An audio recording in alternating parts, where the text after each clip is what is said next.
Lunchtime live on VFE Variety, and Aussie music is still going strong despite COVID, despite all the lockdowns, and one of the most fertile breeding grounds for Australian music, and particularly Australian rock, has been Western Australia and Perth in particular. I have one such act on the line with me now. Their brand new debut single, Rise, is out now on all streaming platforms. You're going to hear it very shortly on the show, but it's a very good afternoon to Pete from in Lucid Dreams. Pete, welcome to VFE Variety and Lunchtime Live. Cheers, buddy. Thanks for having us. Okay, first of all, congratulations on the new single. It is absolutely brilliant. I've been listening to it quite a bit, and there's a lot to unpack in it. It's in a short song. There's so much in there that you really have to have repeated listens of it to really grasp everything about it. So it's great work. How did you get into music? How did it all come about for In Lucid Dreams? I think pretty much off the bat, I think it was the first thing I got into. But I think Nirvana was probably the first band where it was like, I have to write music, I have to, play gigs and all that. Whereas before, I was into bands before that, it was always like, this is our thing. You need to be an accountant or something boring. You know what I mean? Like, it was like this. So yeah, I think, through them, it was like, anyone can do this if you want, you can make mistakes and whatever. You don't have to be perfect. And yeah, so pretty much that was around when I was about 12 or 13. Yeah.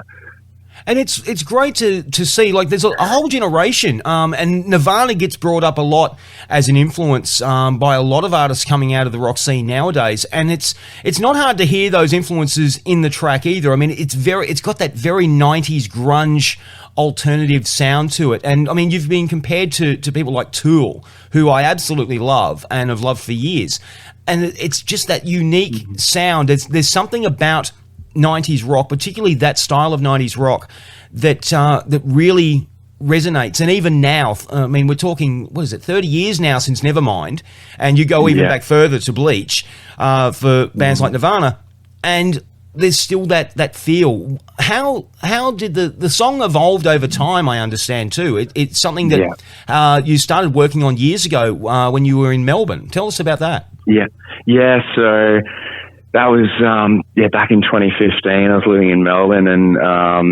the song was, all the lyrics were written back then, and the sort of crunch of the song, and it was sort of influenced by a couple of people close to me at the time going through pretty hard times, and so they were sort of my muse for the song, and I was just wanting to get them through these times and just thinking about them. And then it wasn't until like mid last year, I just thought, I want to touch up this chorus a bit and play around.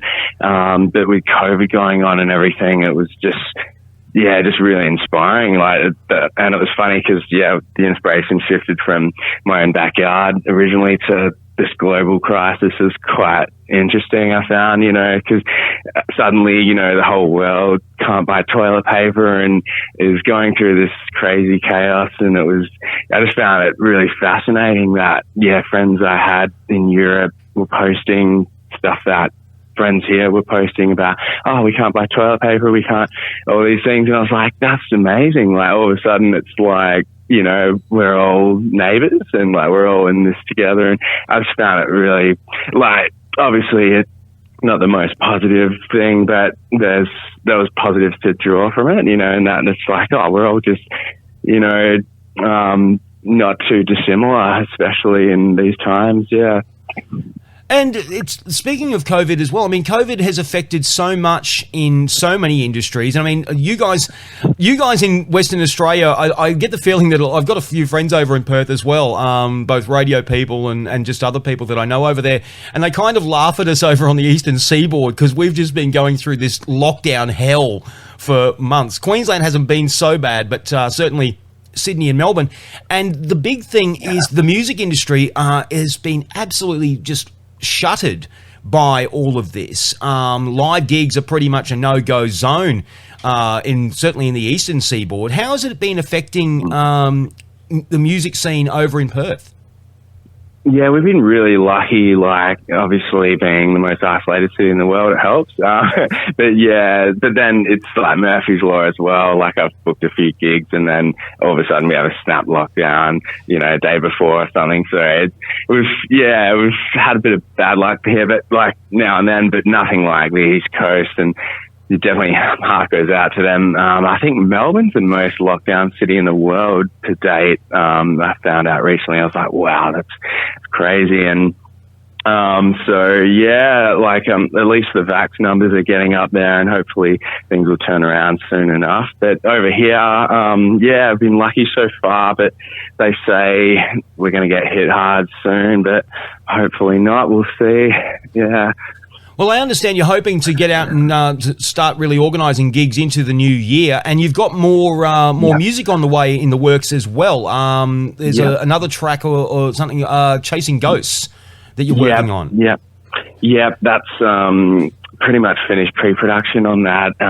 But I want to get like a new band together to help put that together and like sort of finish it off as a band and start tracking it, and along with I've got another 6 songs after that, so like an album's worth of material all ready to go. But I just really want to do it more as a collective, have a bit more fun with it, because I did the first one, Rise, solo, and it was a bit like, beg, borrow, steal to get everything together. It was a bit stressful, so it'd be good to just take a bit of time and have some fun along the way, a bit more so as a group. It sounds like the story I've been hearing from a lot of indie artists of late, just having to cobble together anything that they can to get things, to be able to do anything. I've got other musos here on the East Coast, and they've been having a nightmarish plan. They had plans to tour overseas. They had all these things in place, all these promotions in place, and then COVID hit, and they thought, oh, well, we'll do it 2021, and 2021's come, and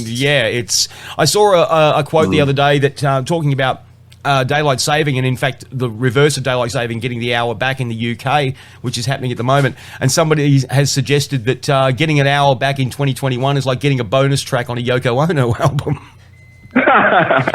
Literally.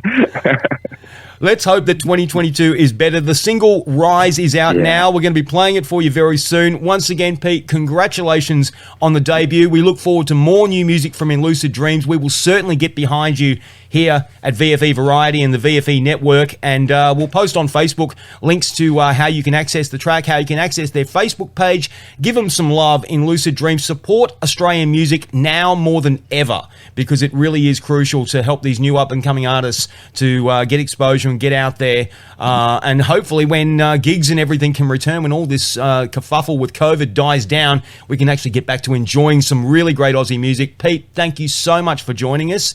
Been a pleasure having you on the show. Oh, thanks so much for having us, mate. Not a problem. Let's check out the brand new single. This is In Lucid Dreams and their debut release, Rise, out now on all streaming platforms. First on Lunchtime Live, brand new music to Brisbane's biggest music mix, VFE Variety.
Craig B's Lunchtime Live on VFE Variety.